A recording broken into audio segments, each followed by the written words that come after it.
ध्यान रहो, सहज ध्यान रहो, गुरु के वचन समाई हो।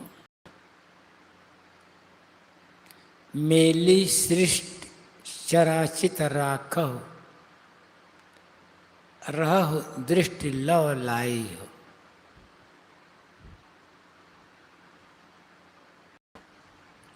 जस दुख देख रहो यह अवसर, अस सुख हुए हैं पाए हो। जो खुटकार बेग नहीं लागे, हृदय निवारहु कोहू हो। मनवहि कहो रहो मन मारे, खिजवा खीज न बोले हो। ये 5 पंक्तियां हैं, बहुत लंबा पद है। कहरा प्रकरण का पहला कहरा।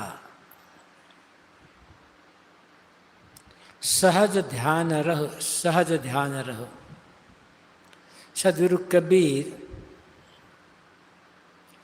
अपने श्रोताओं को, या कहना चाहिए हम लोगों को, आदेश देते हैं, साधकों को कहते हैं कि तुम सब सहज ध्यान में रहो और गुरु के वचनों में अपने आप को लीन कर दो। सहज ध्यान, ये सहज ध्यान क्या है?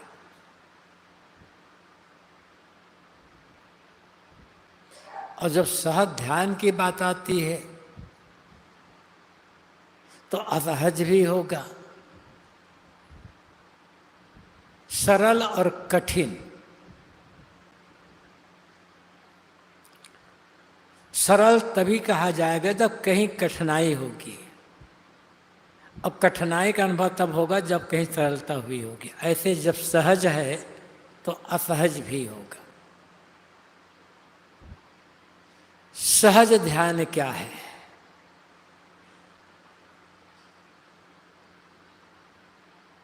सहज का अर्थ है स्वाभाविक,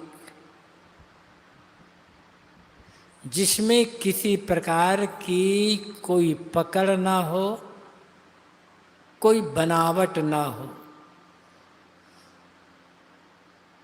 वह सहज है।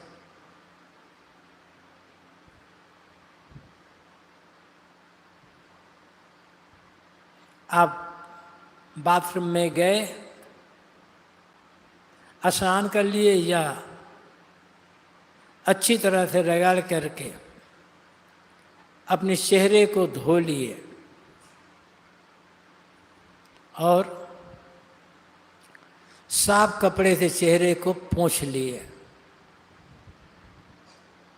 आपका जो सौंदर्य होगा वो सहज होगा, क्योंकि उसमें कोई बनावट नहीं है, कोई पकड़, कोई आरोपण नहीं है। लेकिन आप चेहरे पर तेल, पाउडर ये सब लगा लें तो आपका जो सौंदर्य होगा वो सहज नहीं होगा, क्योंकि पकड़ होगी, बनावट, ऊपर से आपने कुछ कर लिया। उदाहरण है। ऐसे ही मन में जब कोई पकड़ ना हो, निराधार मन, वो सहज है। इसी को साहब ने सहज समाधि कहा है। संतों सहज समाधि भली। सहज समाधि और सहज ध्यान दोनों एक ही बात है।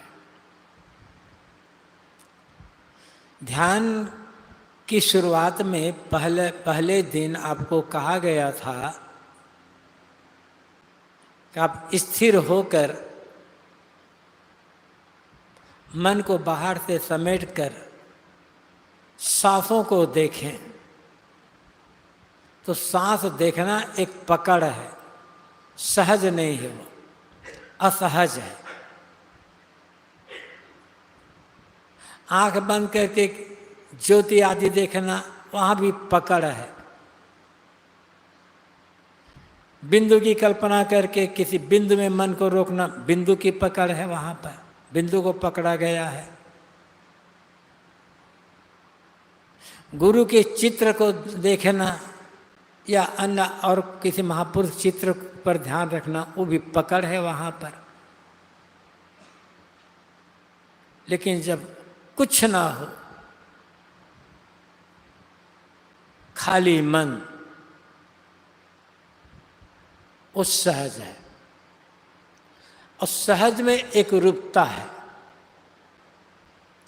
पकड़ में अनेकता है, वहां विषमता है, समता सहज में है। जैसे यहाँ हम सब बैठे हैं, कोई सांस देख रहा है, कोई ज्योति देख रहा है, कोई बिंदु में मन को रोका हुआ है, कोई नाद सुन रहा है, कोई अपने गुरु की याद करके मन को रोक रहा है, कोई किसी और को। तो अनेकता है, एक रूपता नहीं है। ये भी कहा गया कि सब लोग अपने अपने इष्ट या अपने अपने गुरु का ध्यान करें। तो कोई राम का, कोई कृष्ण का, कोई हनुमान का, कोई किसी महापुरुष का, कोई किसी महापुरुष का, एक रूपता कहाँ होगी। लेकिन ये कहा जाए कि आप सब कुछ छोड़ दें, सांस, ज्योति, नाद, बिंदु, कोई मंत्र जप, गुरु का या किसी महापुरुष का ध्यान, सब छोड़ दें, मन को शून्य कर दें, पूरी तरह से शांत खाली कर दें। और मान लो सभी लोगों ने अपने मन को शून्य खाली कर दिया, तब वहाँ कहाँ रह गया, क्या रहा वहाँ पर? सहजता, हमारी आप सब की मौलिकता। सहजता चेतन में है, क्योंकि सबका चेतन स्वरूप एक जैसा है, कोई किसी में मिलेगा नहीं, लेकिन वो एक जैसा है, वहाँ कोई पकड़ नहीं है।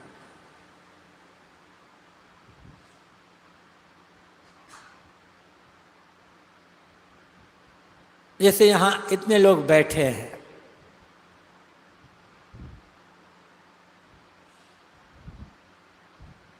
कोई किसान है, यहाँ जो बैठे हैं उनमें से कुछ लोग किसान हैं, कुछ लोग नौकरी पेशा वाले हैं, नौकरी करते हैं, कुछ लोग व्यापार करने वाले हैं, कुछ लोग मजदूरी करने वाले हैं, कुछ लोग कुछ गृहस्थ हैं, कुछ विरक्त साधु है।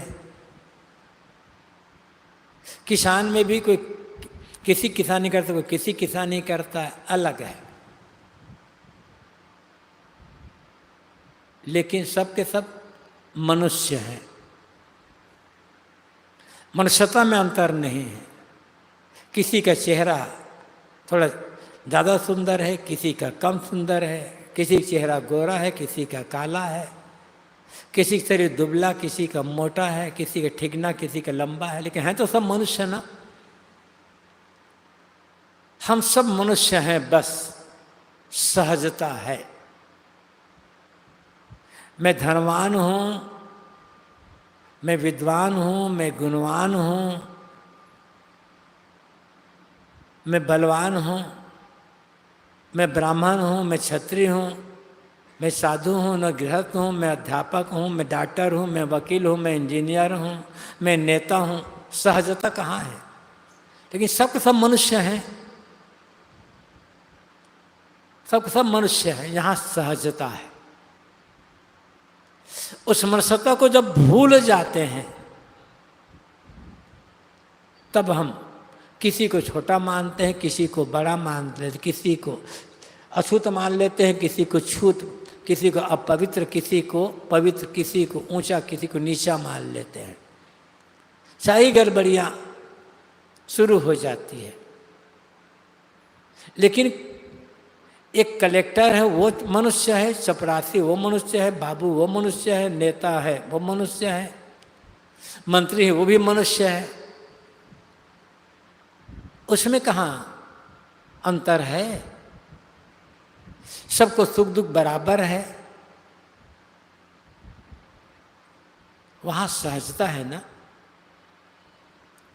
अपने को कुछ मानते हैं, वहां असहज मानना पड़ता है व्यवहार के लिए।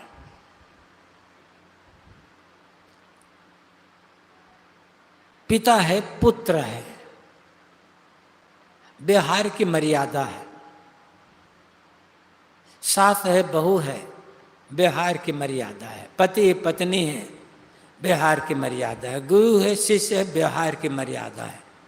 लेकिन है कौन? सब मनुष्य तो है ना, सब के सब। उस मनुष्यता का ख्याल रखें तो किसी का तिरस्कार नहीं होगा। मनुष्यता को भूल जाते हैं तो अपने को अलग कर लेते हैं। सहजता मनुष्यता में है, व्यवहार अपनी जगह पर है। लेकिन पिता पुत्र दोनों है तो मनुष्य, गुरु शिष्य दोनों मनुष्य ही तो है। उस मर्यादा से हटकर सोचे तब क्या करेंगे? गुरु और शिष्य दोनों बैठे हैं, पिता पुत्र दोनों बैठे हैं। मान लो पिता पुत्र गुरु शिष्य ध्यान कर रहे हैं, अब मन शांत हो गया, तब ये पता चलेगा कि मैं पिता हूँ, ये पता चलेगा कि मैं गुरु हूँ। मन जब चलता है तब ये पिता है, ये पुत्र है, ये गुरु है, शिष्य है, ऐसा होता है।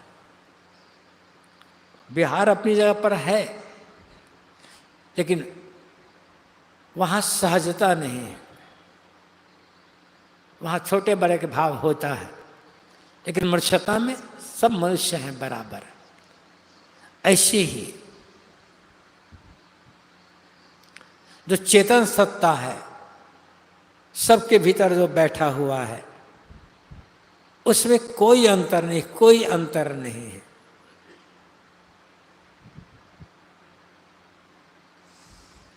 सबके भीतर जो चेतन है उसमें कोई अंतर है नहीं, चाहे किसी भी शरीर में हो। मनुष्य शरीर में जो जीव है उसमें हाथी घोड़ा शेर बाघ भालू के शरीर में जो जीव है उस जीव में, गाय बैल बकरी ऊंट सुअर के शरीर में जो जीव है उस जीव में, और कीड़े मकोड़े शरीर में जो जीव है उस जीव में। एक जीवन मुक्त महात्मा है, जीवन मुक्त संत, जीवन मुक्त संत के शरीर में जो जीव है और नाली में जो कीड़ा बिलबिला रहा है उस शरीर में जो जीव है उसमें कोई अंतर नहीं है। अंतर शरीर के कारण है। नाली का जो कीड़ा है वो भी कभी जीवन मुक्त हो सकता है। जब मनुष्य शरीर में, शरीर बदलते बदलते मनुष्य शरीर में आ जाए, साधना कर तो वो भी जीवन मुक्त हो सकता है। जो जीवन मुक्त संत हैं वो भी के अनादिकाल दुनिया में कभी नाली का कीड़ा रहा होगा अपने कर्म संस्कार अनुसार। बात यहां है सहज ध्यान की। सहज ध्यान, मन में कोई आरोपण ना हो, मन का पूरा ऐसे जैसे सोच लो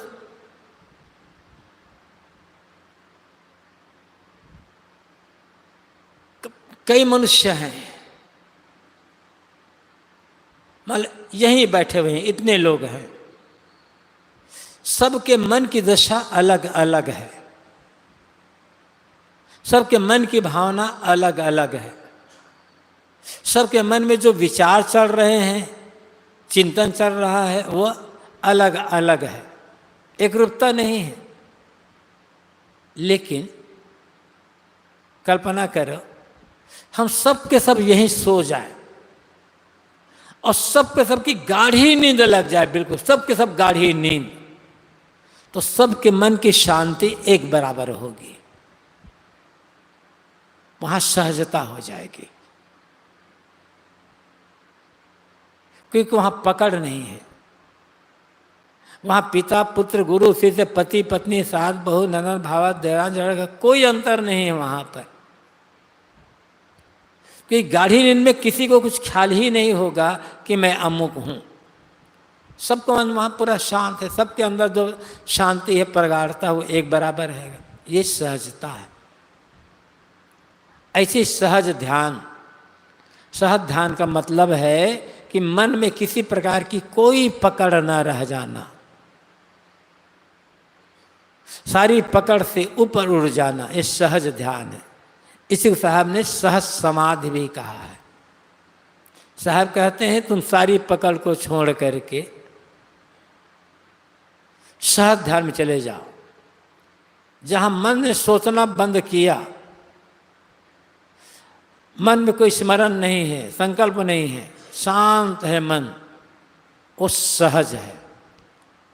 सोचने में पकड़ है, याद करने में पकड़ है, और सोचने में याद करने से ऊपर उठ जाए तब कोई पकड़ नहीं है, वो अंतिम ध्यान है।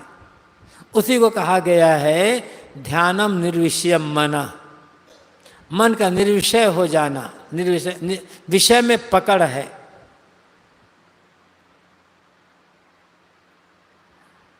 और निर्विषय में कोई पकड़ नहीं है, वो सहज ध्यान है, अंतिम ध्यान।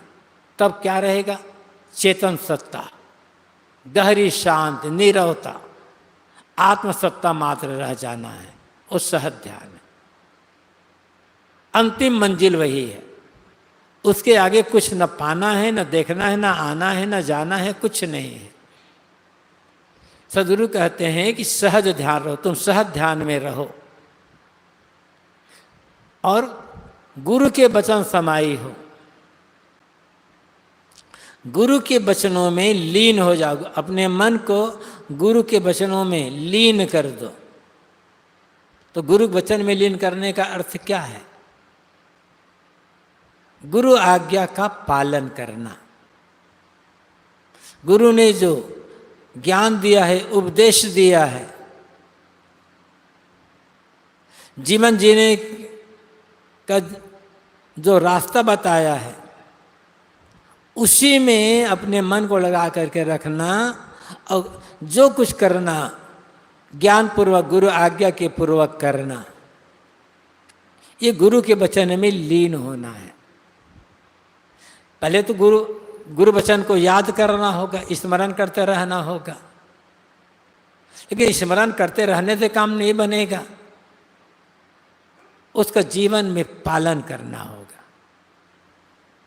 गुरु को याद करने का अर्थ है गुरु उपदेश को याद करना और गुरु उपदेश के अनुसार से जीवन जीना। गुरु की बहुत याद आती है, लेकिन गुरु आज्ञा का एक भी पालन नहीं है। सारा काम गुरु आज्ञा के विरोध होता है, तो गुरु की याद कहाँ हो रही है? गुरु की याद का अर्थ है गुरु आज्ञा का पालन।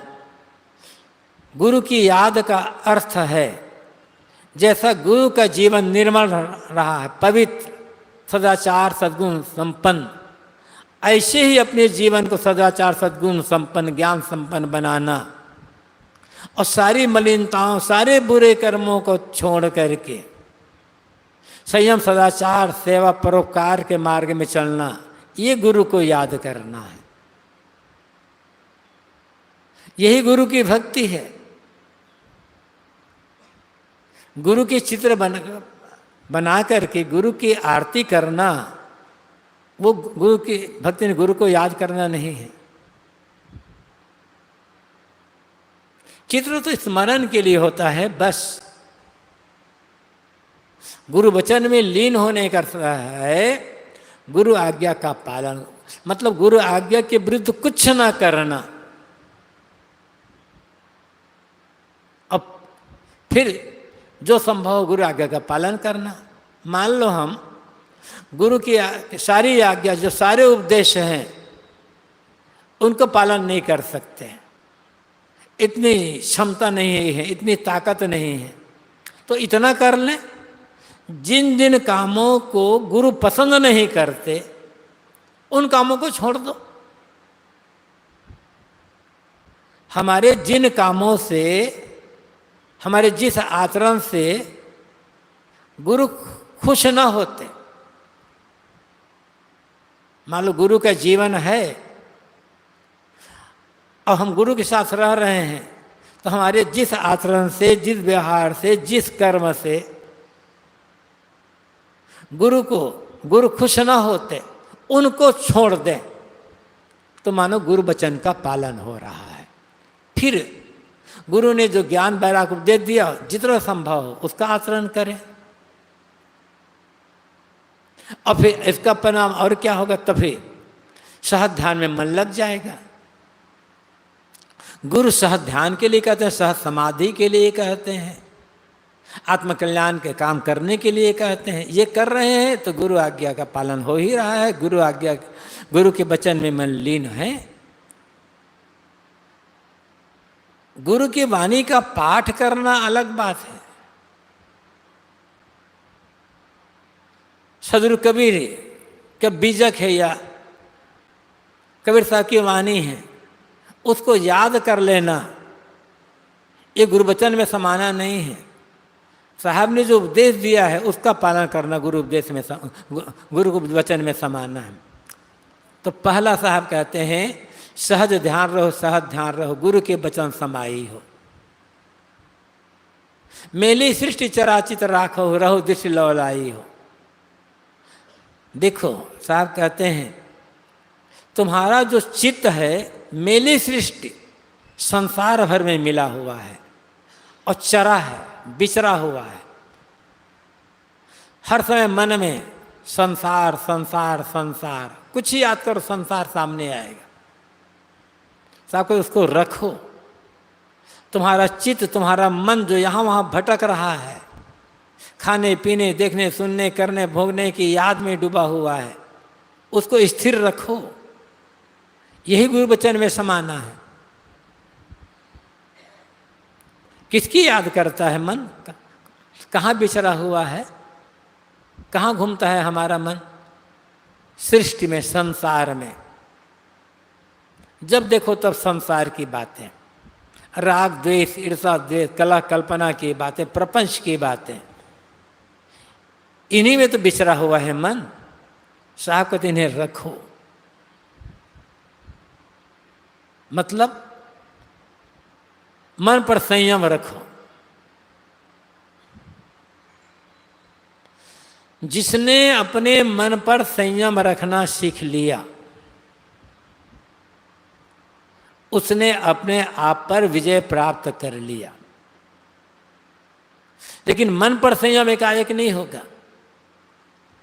देखने में संयम,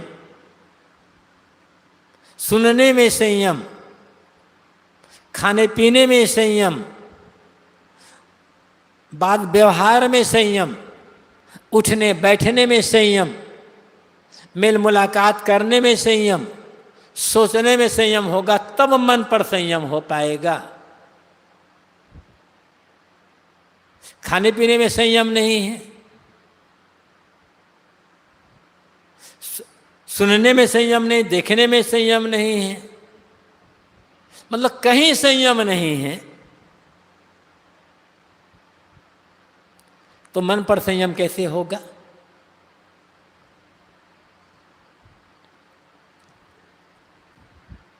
जितना जितना मन पर संयम होगा, उतना उतना देखने, सुनने, खाने पीने, बोलने, बरतने, काम करने में संयम होगा। और जितना देखने, सुनने, खाने पीने, बात व्यवहार में संयम होगा, उतना मन पर संयम होगा। इंद्रियों का संयम मन के संयम में बल देता है, और मन का संयम इंद्रियों संयम में बल देता है। इंद्रियों से मन चंचल होता है, मन से इंद्रियां चंचल होती है, सब एक दूसरे के सहायक हैं। यहाँ साहब कहते हैं मेली सृष्टि चराचित राखो। तुम्हारा मन सृष्टि में चरा हुआ है, बिचरा हुआ है, उसे मिला हुआ है, उसको उधर से घुमा लो, संयम, मन पर संयम कर लो। और जब सब पर आँख पर, नाक पर, कान पर, जीवा पर, स्वाद पर, सोचने विचारने पर, सब पर संयम हो जाएगा और मन के सहित, तब क्या होगा? सारे दुखों से छुटकारा। सब्बत संवतो भिक्खु सब दुःखापमुच्यति। धम्मपदम में तथागत बुद्ध ने कहा है, उन्होंने कहा है चखना संवरो साधु, साधु सोते न संवरो, घाने न संवरो साधु, साधु जीवाय संवरो, काये न संवरो साधु। सब पर उन्होंने कहा है, आँख पर, कान पर, हाथ पर, पैर पर, जीवा पर, सब पर संयम। फिर कहा है मतलब सब पर संयम। साधु उत्तम है, आँख पर संयम उत्तम है, कान पर संयम उत्तम है, नाक पर संयम उत्तम है, जीवा पर संयम उत्तम है, वाणी पर संयम उत्तम है। अब फिर कहा मन पर संयम उत्तम है। जब सब पर कह दिया कि सब पर संयम उत्तम है, तब कहते हैं सब्बत संवरो साधु सब दुःखापमुच्यति। जब सब पर संयम हो जाएगा तब सारे दुखों से छुटकारा हो जाएगा। दुख का एक ही कारण है असंयम। मन में जो दुख है उस दुख का कारण है असंयम। मन में जो टेंशन, तनाव बना हुआ है उसका कारण है असंयम। व्यवहार में गड़बड़ी है उसका कारण से असंयम। कहीं लड़ाई झगड़ा है उसका कारण है असंयम। कहीं भी जीवन में व्यतिक्रम हो रहा है, कहीं भी जीवन में गड़बड़ी है तो उसका कारण है असंयम। संयमी के जीवन में गड़बड़ी नहीं होगी। बाहर तो मिलना बिछुलना, घाटा मुनाफा, अनुकूलता प्रतिकूलता, ठंडी गर्मी, ये सब चलता रहेगा।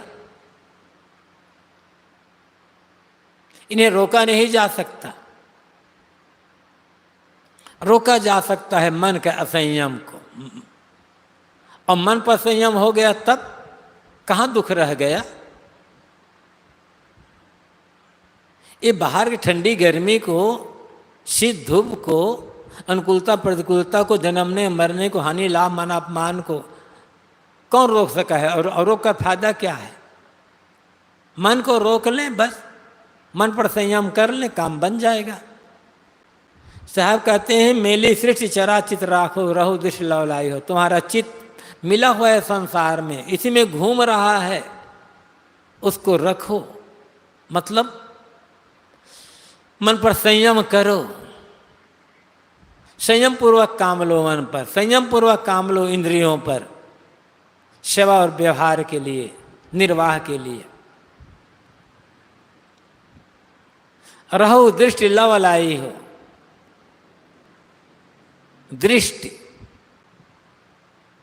लक्ष्य, अपनी दृष्टि को अपने लक्ष्य में, उद्देश्य में लगा कर रखो।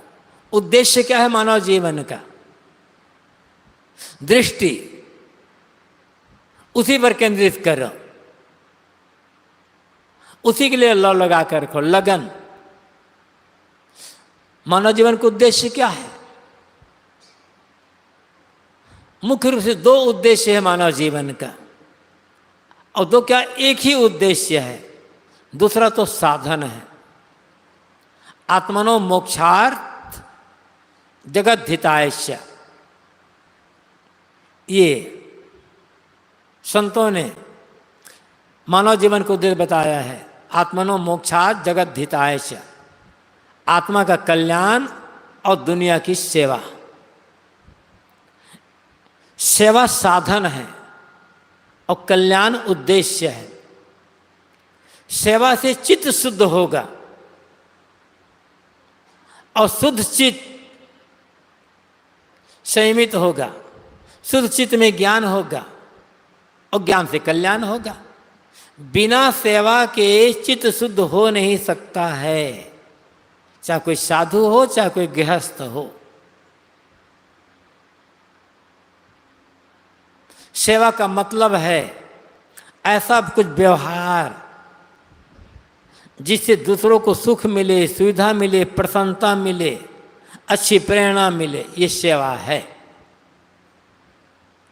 धन है, धन से सेवा करें। आपके पास निर्वाह का अतिरिक्त धन है तो धन से सेवा करें आप। धन नहीं है तो तन से सेवा करें। शरीर से भी सेवा हो सकती है। प्यासे को पानी पिला दिए, किसी का काम बिगड़ गया उसमें थोड़ा सहयोग कर लिए, बाजार जा रहे हो, पड़ोस में दिन दुखी है, बूढ़े बूढ़े हैं, कोई नहीं है, उन्हीं के पैसे तो उनके लिए सामान ले आओ, सेवा तो हो गई। शरीर से सेवा कर सकते हो। शरीर भी मान लो दुर्बल है, कमजोर, बीमार है, तो अच्छी बात बोलकर सेवा करो। ज्ञान की बात, विवेक की बात, सेवा बात, अच्छी प्रेरणा देकर सेवा करो। पढ़े लिखे हो, बूढ़े हो, आसपास के बच्चों को बुला कर के पढ़ाना शुरू कर दो, अच्छी सीख दो, उससे सेवा हो जाएगी। ये भी नहीं कर सकते हो तो जहां बैठे हो वहां बैठे बैठे ये सोचो सबका भला हो, सबका मंगल हो, सबका कल्याण हो, सब आगे बढ़े, सब उन्नति करें, ऐसा सोचो, मन से सेवा हो जाएगी। और सोच कर देखो कितना बढ़िया मन बनेगा। क्या करें महाराज, हमारे पास तो पैसा नहीं, पैसा होता तो हम भी सेवा करते। शरीर है ना, कितनी सेवा कर रहे हो शरीर से। महाराज हमारा शरीर तो दुर्बल है, रोगी है, बूढ़ा हो गया है। अच्छी बातें बोलना जानते हो कि नहीं जानते हो? लेकिन दो तीन बूढ़े बैठे हैं, शिकायत शुरू हो गई। महाराज कलयुग का जमाना भैया, बेटा बहू बात नहीं मानते, ये हो गया वो हो गया, दुनिया भर की बेटा बहू शिकायत, राजनीति प्रपंच, क्या मतलब हुआ है? अच्छी चर्चा कर सकते हो, अच्छी बातें बोल सकते हो, अच्छी बातें सोच तो सकते हो ना। सेवा की भावना होगी ना तो सेवा के रास्ते निकल जाएंगे। तो सेवा और बिना सेवा के चित्त शुद्ध नहीं होगा, और चित्त ही शुद्ध नहीं है तो कल्याण का काम कैसे होगा? कल्याण कैसे करोगे?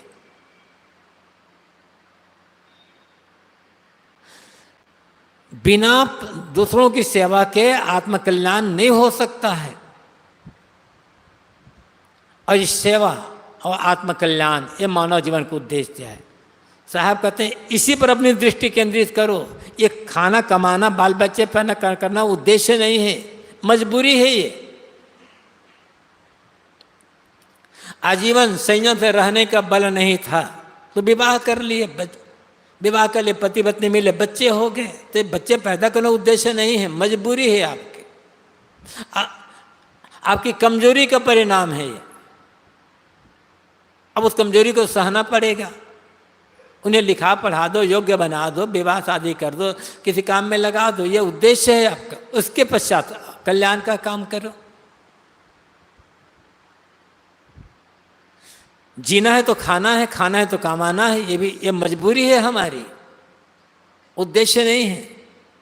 उद्देश्य आत्म शांति, आत्म कल्याण है।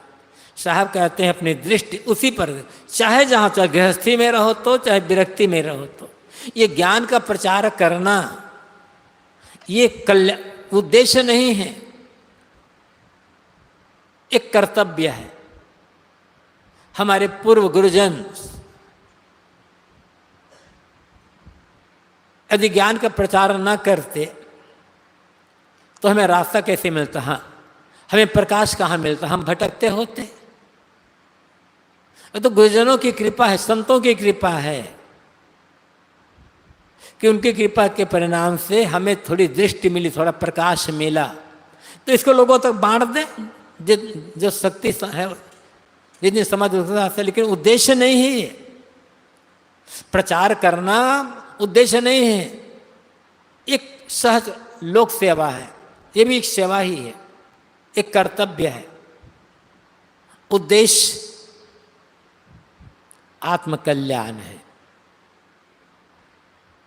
और मन की निर्मलता से ही होगा। साहब कहते हैं रहो, उसी के लिए दृष्टि लगा कर रखो, वही उद्देश्य सामने, उसी के हर समय सामने खाते पीते उठते बैठते। मेली सृष्टि चराचित राहु, रहो दृष्टि लव लाई हो। जस दुख देख रहो यह अवसर, असुख होई है पाए हो। साहब कहते हैं साधना के काम में, सेवा के काम में, कल्याण के काम में तुम्हें आज जो दुख महसूस हो रहा है, जब ये काम पूरा हो जाएगा ना, तो जितना दुख महसूस हो रहा है उससे ज्यादा सुख का अनुभव होने लग जाएगा। ये नियम है। किसी काम को पहली बार जब करो तो तकलीफ तो होगी भाई, कठिनाई तो सामने आएगी, लेकिन कठिनाई से डर करके, दुख से डर कर, घबरा करके आज तक कोई व्यक्ति आगे बढ़ पाया है क्या?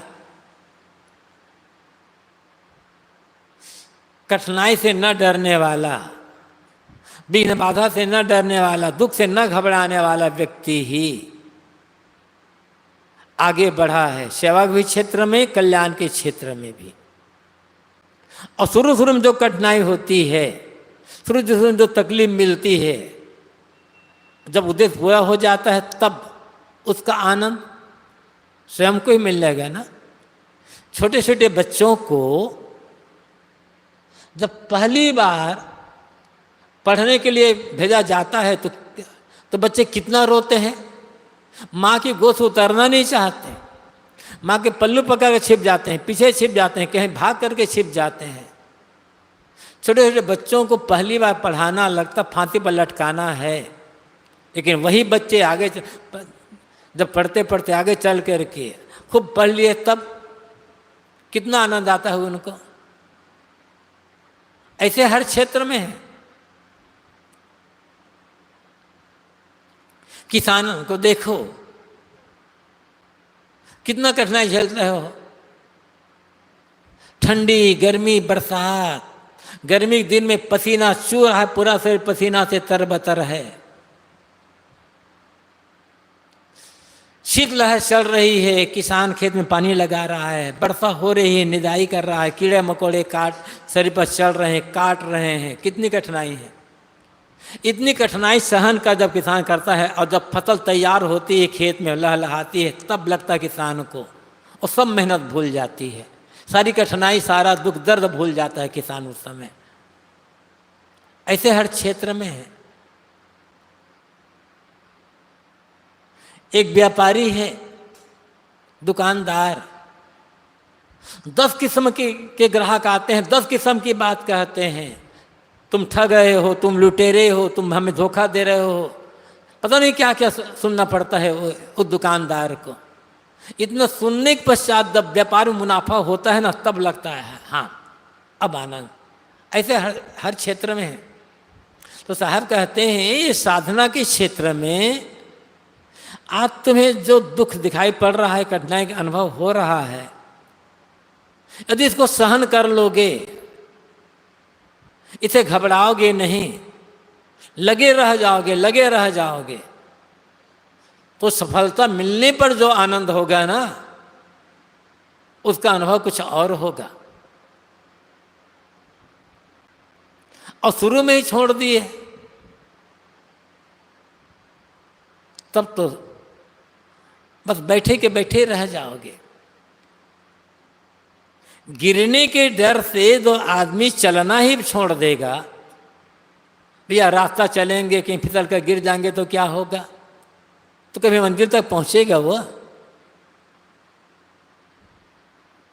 अरे ठीक है, चलोगे, चलना शुरू करो, कठिनाई आएगी, हाथ पैर में दर्द होगा चलने से, मान लो कहीं फिसल कर गिर पड़े तो फिर उठो, फिर आगे बढ़ो, पहुंच जाओगे मंजिल तक।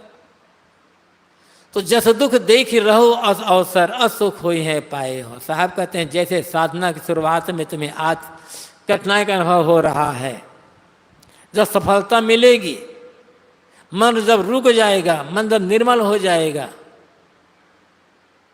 उसका जो सुख होगा ना, उसका जो आनंद होगा ना साहब, तो वो आनंद बाहर और दुनिया में कहीं मिलने वाला नहीं है, वो सुख नहीं मिलने वाला। मन की निर्मलता का सुख, मन की एकाग्रता का, आत्मलीनता का जो सुख है, अंतर्मुक्ता का सुख,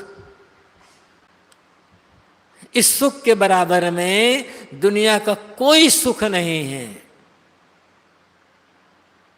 क्योंकि दुनिया का सुख क्षणिक है और दुनिया का सुख अंत में दुख में डालने वाला है। दुनिया का सुख तृष्णा बढ़ाने वाला है, वासना बढ़ाने वाला है, भवबंधन में बांधने वाला है। लेकिन मन की निर्मलता का सुख, मन के अंदर मुक्ता का जो सुख है, ये निर्बंधता का सुख है, ये मोक्ष का सुख है, कल्याण का सुख है। सच्चा सुख ये सुख है। शुरुआत में कठिनाई पड़ेगी, लेकिन कठिनाई को सहन करके आगे बढ़ने वाला तभी होता है। जब दुख देख रहो या असर असुख हुई है पाए हो। बहुत कई पंक्तियां हैं, मैं कुछ किसी पंक्ति पर चर्चा करूंगा। साहब कहते हैं, जो खुटकार बेग नहीं लागे हृदय निवार हो को हो। साहब कहते हैं, यदि तुम्हारे मन में खुटका नहीं, चिंता नहीं है कल्याण के लिए, यदि सेवा के लिए तुम्हारे मन में चिंता नहीं है, तो इसका मतलब है तुम्हारा मन मलिन बना हुआ है। कोहू क्रोध के लिए कहा गया, यहां खाली क्रोध नहीं है, विकार। जो खुटकार बेग नहीं लागे, तुम्हारे मन में खुटका नहीं है, चिंता नहीं है, और शीघ्रता से तुम सेवा और कल साधना के काम में लग नहीं पा रहे हो, इसका मतलब है तुम्हारे मन की मलिनता, तुम्हारे मन के विकार, तुम्हारे दोष दुर्गुण, तुम्हारी अपनी गंदी आदत, इनका निवारण करना होगा तुम्हें। कल्याण के क्षेत्र में बाधा कहीं भी नहीं, कहीं भी बाधा है हमारे मन की मलिनता, मन की गंदगी, और उसके लिए हमें कोई चिंता नहीं है, कोई चिंता नहीं है। कोई कह दे, बाबा तुम बड़ी ऊंची ऊंची बात भले करते हो, लेकिन तुम्हारा मन तो गंदा रहता है, बड़ा दुख हो जाएगा, हम गुस्सा में आ जाएंगे। हम कैसे हमें कह दिया कि बाबा तुम्हारा मन गंदा रहता है। हम इतने पुराने साधु, हमारा मन गंदा होगा, दुखी हो जाएंगे। लेकिन ये दुखी होना मन के गंदा होना की पहचान है। गंदा मन ही दुखी होगा, मलिन मन ही दुखी होगा। जिसके मन में मलिनता नहीं होगी वो दुखी क्यों होगा? लेकिन मेरा मन मलिन है, स्वीकार करना कठिन। जो सच्चे संत होंगे है ना, वो स्वीकार करेगा। हम स्वीकार नहीं कर पाते क्योंकि हमें अहंकार है। हम तो बड़े निर्मल हैं, हम बड़े साधु हैं, हम बड़े भगत हैं, हम बड़े सत्संगी, हम बड़े पुजारी, बड़े धार्मिक हैं। हमारा मन मलिन होगा भला? और कोई कह दे तुम्हारा मन मलिन, हम 10 बात सुना देंगे उसका। अरे तुम्हारा मन मलिन है, तुम्हारे बाप दादा का मलिन, पता नहीं क्या क्या कह डालेंगे। अब ये सब हमारे मन की मलिनता की पहचान है। और किसी सच्चे संत को कह दो, जो ज्ञान वैराग्य संपन्न संत है, जिन्होंने अपने पूरा मांझ लिया होगा, ऐसे संत को कह दो तुम्हारा मन मलिन है, वो कहे जरूर भैया ठीक कहते हो, जरूर मलिनता होगी मेरे हाथ में। उसी सुधारने के लिए तो साधु गुरु शरण में आया हूँ, वो कहेगा। गुरुदेव जी कहा करते थे ना, उदाहरण दिया करते थे। एक महात्मा थे, अच्छे संत, कहीं जा रहे थे, एक आदमी मिल गया। उस संत को देख करके कहा, कपटी कहीं का, बड़ा साधु बन करके घूमता है। संत रुक गए और व्यक्ति से बड़ी विनम्रता से कहे, भैया 35-40 वर्ष हो गए साधु हुए, आज तुम मुझे पहचान पाए, कोई पहचान नहीं पाया। ये काया का पट धारण किया हूं, कपटी तो हूं ही। कौन कहेगा ऐसा? जिन्होंने अपने आप पर पूरा कंट्रोल कर लिया होगा, जिसके मन का कपट दूर हो गया होगा, वो कहेगा हाँ भैया सचमुच में मैं कपटी हूँ। हमें कोई कह दे तब हम तो लड़ने को तैयार हो जाएंगे, तुमने कैसे हमें कपटी कह दिया, स्वीकार नहीं करेंगे हम। तो जिसका मन निर्मल हो जाएगा ना, निर्मल हो गया होगा, उसी कह दो तुम्हारा मन मलिन है, विनम्र हो जाएगा, सिर झुका लेगा कि हाँ भैया बिल्कुल सही कहते हो। उसी के लिए तो इस संत समाज में गुरुजनों के शरण में आया हुआ हूँ। ओह, जिसका मन मलिन होगा वो स्वीकार नहीं करेगा, लड़ जाएगा। साहब कहते तुम्हें चिंता नहीं कल्याण के लिए,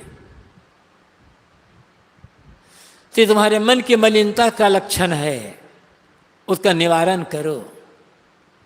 जितना जल्दी मन की मलिनता दूर होगी उतने जल्दी ही कल्याण होगा। मनवई कहो रहो मन मारे, हृदय खींच न बोले हो। साहब कहते हैं अपने मन को कह दो, अपने आप को मार करके रखे। साहब के कहने का तरीका भी कितना बढ़िया है। मनवई कहो रहो मन मारे, अपने मन को कहो कि अपने को मार करके रखे। ये मन मारना यही साधना है। और मन मारने का अर्थ क्या होता है? मन के विकारों को मारना। मन तो जीवन पर्यंत रहेगा। जो वैराग्यवान जीवन मुक्त संत है उसके पास भी मन है, बिना मन के कुछ नहीं हो सकता। बिना मन के तो खाना पीना भी नहीं होगा, मलमूत्र का त्याग भी नहीं होगा बिना मन के, चलना फिरना बोलना बरतना भी नहीं होगा बिना मन के। तो जब तक जीवन है तब तक मन रहेगा। लेकिन मन को मारने का अर्थ क्या है? मन के विकारों का त्याग करना, मन की चंचलता को त्याग कर देना। जो मन में नकारात्मक बातें हैं उन नकारात्मकताओं का कौन कहना चाहिए? मन की जो गंदगी है, मन के विकार, इनका त्याग कर देना। मन को निर्मल बनाना, मन को मारना है। मन कहाँ मरेगा? मन तो जीवन पर्यंत रहेगा। मन मर गया तो कुछ काम ही नहीं हो पाएगा। मन मारने का अर्थ मन को संयम में रखना, ज्ञान विवेक में ढाल करके रखना, ये मन मारना है। मतलब सांसारिक चिंतन छोड़ करके आत्मचिंतन, विवेक चिंतन, वैराग्य चिंतन, ज्ञान का चिंतन करना, मन का दिशा परिवर्तन करना, ये मन मारना है। खिजवा खिजी न बोले हो। साहब कहते हैं जो खिजवा है, खिझाने वाले, निंदा करने वाले, चिढ़ाने वाले, कोई तुम्हें मिल जाए, चिढ़ाने वाले, निंदा करने वाले, उनसे खींच करके ना बोलो। ये साधना की कसौटी है हमारे।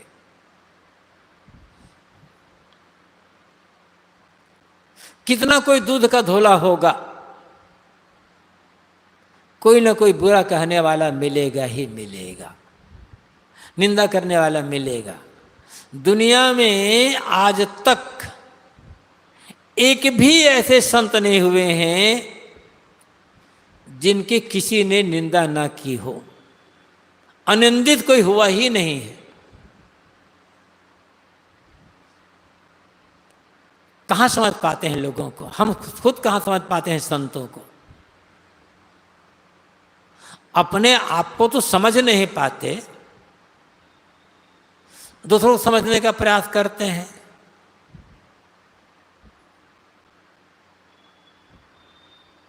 यहां साहब कहते हैं खिजवा खिजी न बोले हो। खिंचाने वाले मिल जाए, चिढ़ाने वाले, निंदा करने वाले मिल जाए तो चिढ़ना मत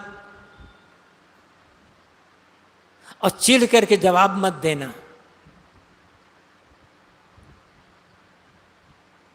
साहब ने तो यहां तक कह दिया है, निंदक नीरे राखिए आंगन कुटी छवाए, बिन पानी बिन साबुन निर्मल करे स्वभाव। बड़ा कठिन है। जिन्होंने अपने आप को मार लिया पूरे तरह से अपने आप को, वो ऐसा कह सकता है।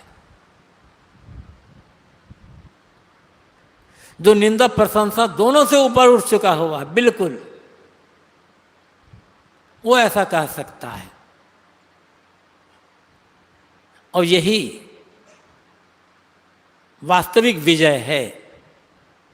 कोई निंदा करे हमारी और हमारा मन बिल्कुल दुखी ना हो, रंग एक सेकंड के लिए भी दुखी ना हो, तब ये पूरी आत्म विजय होगी। समझ लो फिर जीते जी कल्याण का है, हो गया वो।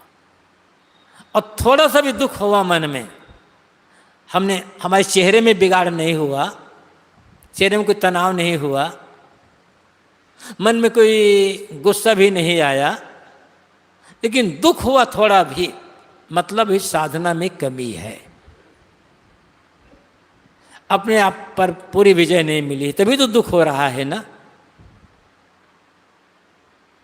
और साधना अवधि पूरी हो जाए, मन पर पूर्ण विजय हो जाए, तो दुख कहाँ से होगा। साहब की पंक्ति याद करें, जो तू भक्ति करन को चाहत हो, निंदा से नहीं डरियो जी। भक्ति का मतलब केवल भक्ति नहीं है, भक्ति करना, सेवा करना, साधना करना, सब भक्ति में है। समाज सेवा का काम करना चाहते हो और निंदा से डरोगे तो समाज सेवा का काम नहीं कर पाओगे। आत्मकल्याण का काम, साधना का काम करना चाहते हो, निंदा डरोगे तो नहीं कर पाओगे। कोई कुछ कहेगा, कोई कुछ कहेगा, कहीं जाओ लोग कहेंगे, देखो काम धाम छोड़ करके, काम के डर से साधु बनकर फिर घूम रहे हैं, तब क्या करोगे, लड़ोगे उससे। कोई कहेगा अरे ढोंगी है, कुछ साधु वाधु कुछ नहीं है, सब बेकार की बात है, ये तो लोगों को ठगने का धंधा है, तब क्या करोगे। ये तो दुनिया है ना।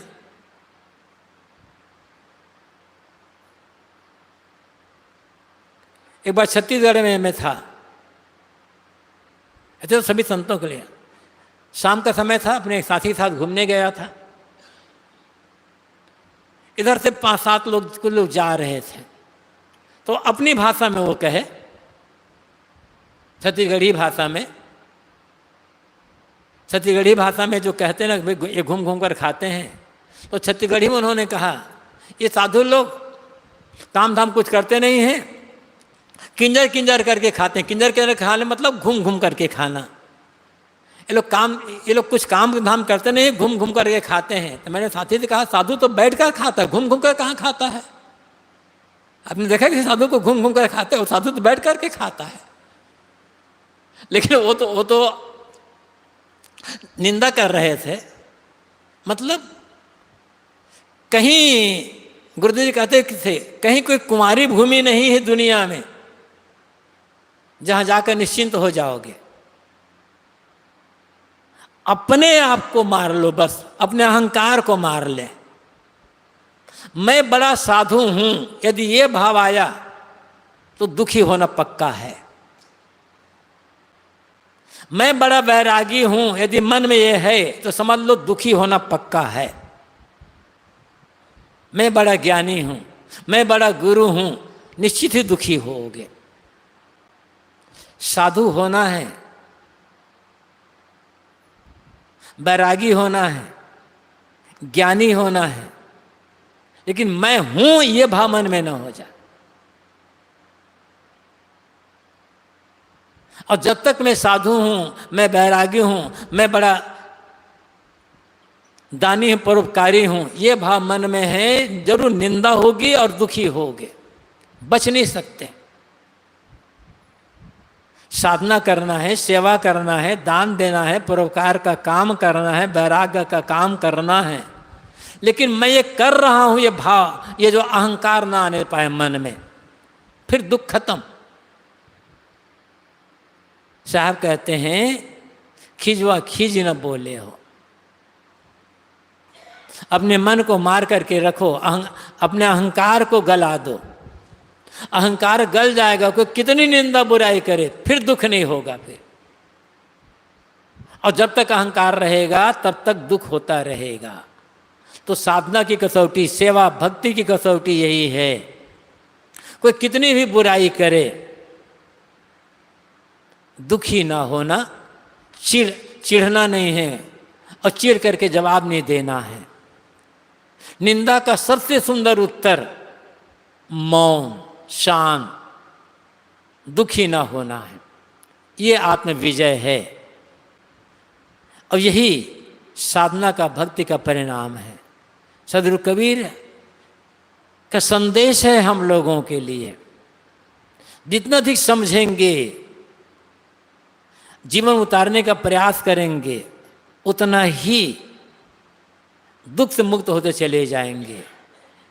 इसके अलावा और कोई रास्ता दुख से मुक्त होने के लिए है नहीं। अहम शुद्ध चैतन्य ज्ञान स्वरूपम अजरहम अमरहम अखंडम मनूपम। अहम शुद्ध चैतन्य ज्ञान स्वरूपम अजरहम अमरहम अखंडम मनूपम। अहम शुद्ध चैतन्य ज्ञान स्वरूपम अजरहम अमरहम अखंडम मनूपम।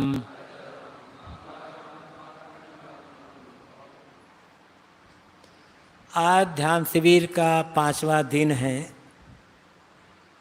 बहुत कुछ आप लोगों ने अभ्यास किया है, प्रयत्न साधना किया है, बहुत कुछ सुना भी है। इस साधना काल के दौरान में जो आपने साधना किया, आप ध्यान का अभ्यास किया, उसके संबंध में और जो कुछ आपने सुना उसमें कुछ शंका हुई हो तो आप अपने प्रश्न, अपनी शंका लिख करके कागज़ पर यहाँ माइक रूम में हमारे साथियों को दे सकते हैं। जैसी समझ होगी, समझ पाऊंगा, उस ढंग से उत्तर देने का प्रयास किया जाएगा जिन प्रश्न पर हो सकता है। लेकिन सचमुच में जो कोई प्रश्न हो, शंका हो, तब किसी साखी शब्द का अर्थ नहीं पूछना है, उसके तमाम ग्रंथ में है ही। साधना के संबंध में, जो ज्ञान के संबंध में कोई शंका प्रश्न हो तो आप लिख कर दे सकते हैं। शाम के सत्र में 4:30 से 5:30 के बीच में उस पर विचार करने का प्रयास किया जाएगा। अब ये सत्र पूरा होता है, यहाँ से आप प्रस्थान कर सकते हो।